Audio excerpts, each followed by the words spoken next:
Hello, welcome back to NA Turbo. So, thought I'd do a bit of just random stuff today because I realised I haven't done a video in quite a while, and yeah, the weather that is still very much looking horrible over there is yeah, causing play to stop on most things. But I thought I'd do a few bits on Reg the 600 today. So it's ever since I've had him, he has been peeing water like the Trevi fountain into the boot apertures and soaking my very nice new to me carpets. So I thought it was the light seals, so I have got some original from Rimmer's genuine MG Rover new light seals, but when we traced it, it was coming, if I could take you in, excuse me for my sniffling, from just under here. So we traced it to the seams where they originally seam sealed down here. If you can see,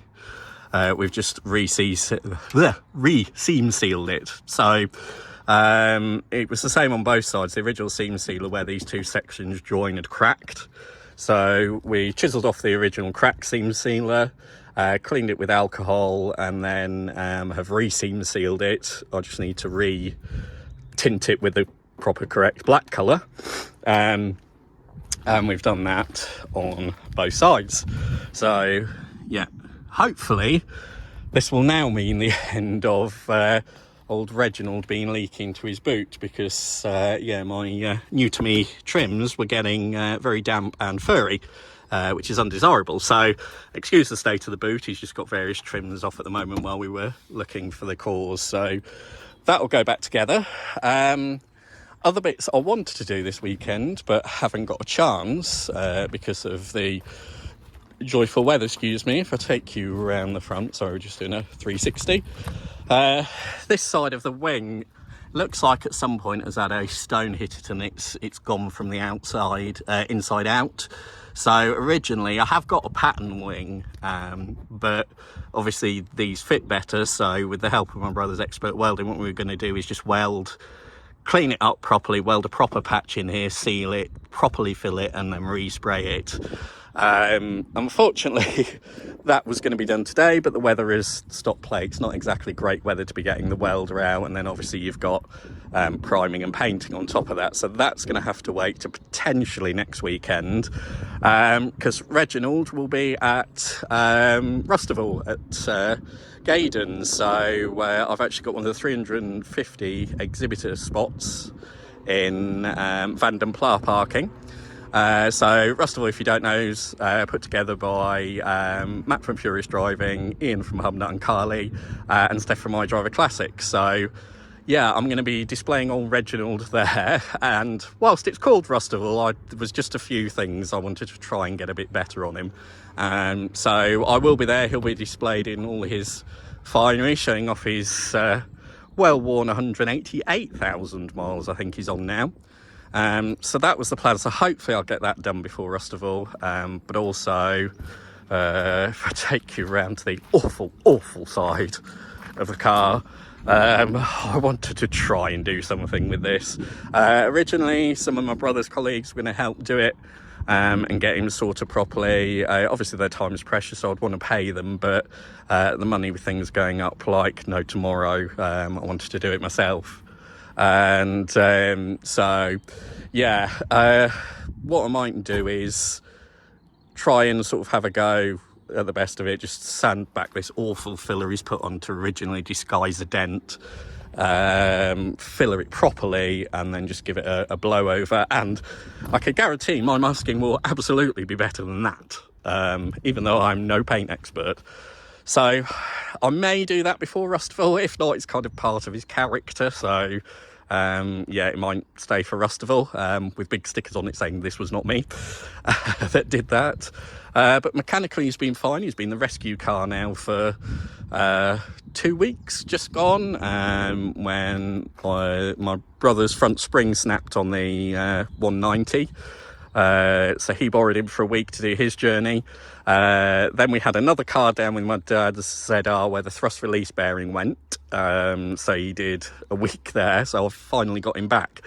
for some sort of well-deserved tinkering, but good on him, he's done it, and he just works. So just a quick overview of the other bits of the fleet. So this is my brother's monochrome MGZR 190 in all its finery, and you've got to admit the colour is just gorgeous. So yeah, he's just been doing some general work on it. It had a front spring snap, to be fair. They're the original springs from 04, so given the shocking state of the roads in this country at the moment, it's done really well. So he's put some new springs on it, and it just plods on, apart from its thirst. It's very comfortable, sounds gorgeous. So yeah, that's where that is. Rado the Corrado over there. So yeah, he's off the road at the minute anyway, because we're finally trying to sort out the mess that is the wiring under the bonnet and the 2 electrical faults that's remaining. Well, 1 electrical fault, because we've sold one. Yeah, sorry about that. Just back to you quickly there. So yeah, so he's off the road momentarily, and also saving a bit of it on the old tax. So hopefully we'll sort out the final electrical issue on there. One of them we traced where the main beam lights wasn't coming, and that was down to the actual light switch had fused. So new one of those is being fitted. Tomcat is up for sale, as we've said before, so he'll be shortly appearing on eBay. He's on Facebook Marketplace as well, so if you are in the sort of realm for a nice car, do check it out. It's 216 with the twin cam 16 valve Honda engine in him. So that's him. Hannibal the Super over there, he's looking a bit sorry for himself at the moment, but he's just sort of sat waiting for me to do his rear suspension top mounts, which are now rattling like a good un. Again, potholes and the state of the roads in this country. But to be fair, they are the originals, I believe. So 30 years, 180,000 miles. They built stuff properly back then. So that's him. Hillman's just waiting on a few electrical bits. So yeah, with him, he's nearly ready to go on the road, apart from the indicators suddenly decided to stop working and the wiper motor is fused. So Ryan is going to be working on that, so that's undesirable. So we'll just take you down the back quickly. Just pan down here. The SD1, still a project in waiting. That's Ryan's next one. He's still not running right. So he's going to be shipped off to Martin the mechanic at some point. But we'll gloss past him and down into the garage. And so we've got the Renault 21. So yeah, this is Ryan's Renault 21 on an F plate, 1.7 carb. So this, he started doing the welding because the subframe, this is the new one, as you can see, if I take you in and down, has now been all put back together and everything properly. This had rotted out and somebody had bodged it. If you check back on the previous videos, you'll see a bit of a story on that. But the reason Ryan's selling Tomcat is it's quite hard riding for his back.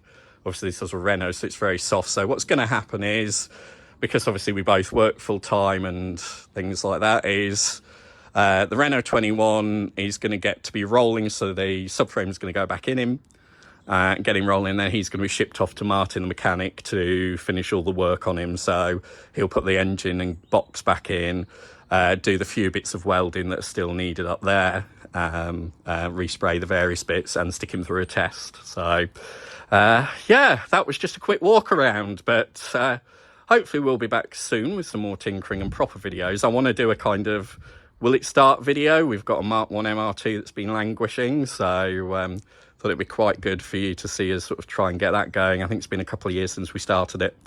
So yeah, but anyway, I shall sign off for now and say thanks for watching, and yeah, if you're at Rustival, do come down and see old Reginald the Rover. Thanks for now.